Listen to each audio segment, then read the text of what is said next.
Alors je peux vous présenter donc l'intérieur d'un bento. Traditionnellement, ce n'est pas compartimenté. Vous avez très rarement des séparateurs à l'intérieur de vos bento. Là, en l'occurrence, dans celui-ci, vous allez en avoir un sur l'étage du bas. Traditionnellement, elles sont sur 2 étages, voire 3 étages. Vous avez le petit ourson, la grenouille et également le petit cochon qui existe.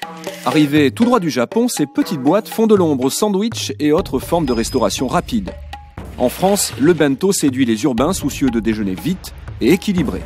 Dans cette boutique du 2e arrondissement de Paris, Sonia vend jusqu'à 2000 boîtes à bento par mois. Après les sushis et les mangas, le bento est la nouvelle façon de consommer la culture nippone. C'est venu des personnes qui très souvent lisaient des mangas, parce que très souvent dans les mangas on les voit manger leur bento ou chercher leur bento. C'est un manga qui est sorti l'année dernière chez Pika, qui est l'histoire de 2 jeunes qui s'amusent à préparer leur bento. On découvre avec eux et on découvre également leurs petites recettes. Et à la fin du volume 1, vous allez avoir un petit livret qui vous présente des petites recettes pour pouvoir remplir l'intérieur de vos bento. Le bento est incontournable au Japon. Des cadres supérieurs aux paysans en passant par les enfants des écoles maternelles, chaque Japonais possède sa petite boîte en bois laqué et compartimentée. On y trouve généralement les restes de la veille. Tout y est découpé de manière à être consommé avec les doigts ou des baguettes. Elisabeth Takeshi lui a consacré un ouvrage publié en 2010. Alors en fait, bento, ça veut dire en japonais repas pratique. La boîte à bento permet de disposer des ingrédients différents à part le riz, c'est-à-dire des légumes principalement, et puis des fruits en dessert. Pourquoi c'est important d'avoir des ingrédients différents dans sa boîte ? Parce qu'en fait, comme on les emmène hors de la maison, en général, on n'a pas de quoi les faire chauffer, donc on va les manger froids. Et quand on mange froid, en général, ça a rapidement plus beaucoup de goût.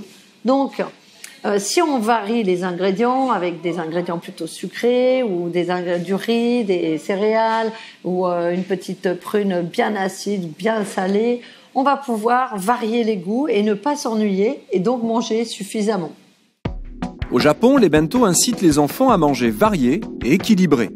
Les bouchées et autres ingrédients du bento prennent la forme d'animaux ou de personnages. Ces bento ainsi décorés sont appelés kyaraben et séduisent même les adultes.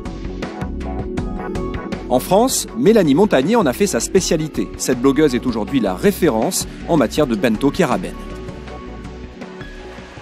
Alors le mot kyaraben, qu'est-ce que ça veut dire ? C'est la contraction de 2 mots.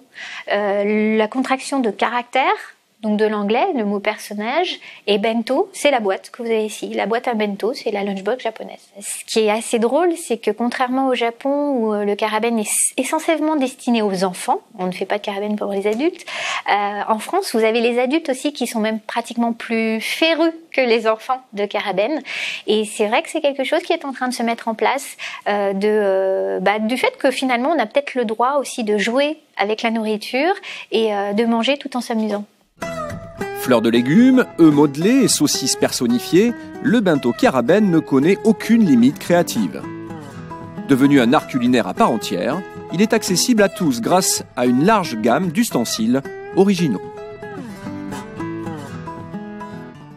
Donc vous avez le fameux taille-crayon à légumes qui vous sert à faire des fleurs de carottes. Fleurs de carottes, voilà, qui vous habille à bento, c'est-à-dire qu'on n'est pas toujours obligé de faire un bento kyaraben ultra poussé. Une petite fleur de carotte, une petite tomate découpée peuvent très bien vous habiller un bento quand vous n'avez pas forcément le temps, de faire un œuf poulette ou même de sculpter du riz ou du nori. Vous avez des petits punch-art comme ça à nori, ce qui permet de faire des petits yeux, d'habiller vos personnages. C'est vrai que moi je cuisine un peu comme certains jardinent, c'est mon espace et c'est une façon d'exprimer ma créativité, d'exprimer finalement l'enfant qui est encore en moi et de me faire plaisir. Et finalement je me suis rendu compte que j'étais pas la seule à avoir encore une petite fille qui dormait au fond de mon cœur. Au Japon, on voyage avec son repas depuis le XIIe siècle. À cette époque, le riz et le poisson sont enroulés dans des feuilles de bambou. Les premiers bento apparaissent au milieu du XVIe siècle. D'abord réservé aux privilégiés qui apprécient cet objet raffiné, le bento est rapidement récupéré par les ouvriers et les paysans pour son côté pratique et bon marché.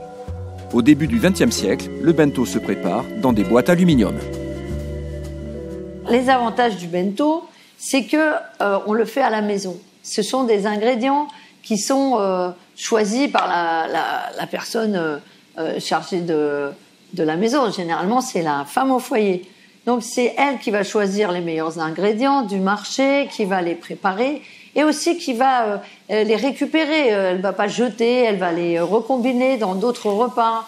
Le bento, c'est l'économie familiale, en fait. C'est vraiment ce qui permet de manger sain et moins cher. Lors de la Première Guerre mondiale, le bento prend une ampleur sociologique au Japon. Son contenu accentue de façon trop évidente les inégalités sociales. Surtout lorsqu'il se compose de denrées rares comme la viande ou le poisson. Il est alors interdit et les cantines font leur apparition. Ce n'est que dans les années 80 que le bento refait surface au Japon grâce à l'apparition du micro-ondes. Depuis, cette tendance est mondialisée, abandonnant parfois son caractère nomade. Le bento s'installe à la table des grands restaurants. À Paris, le chef Issa Takeshi érige le populaire bento en fast-food de luxe, de 35 à 100 € la boîte.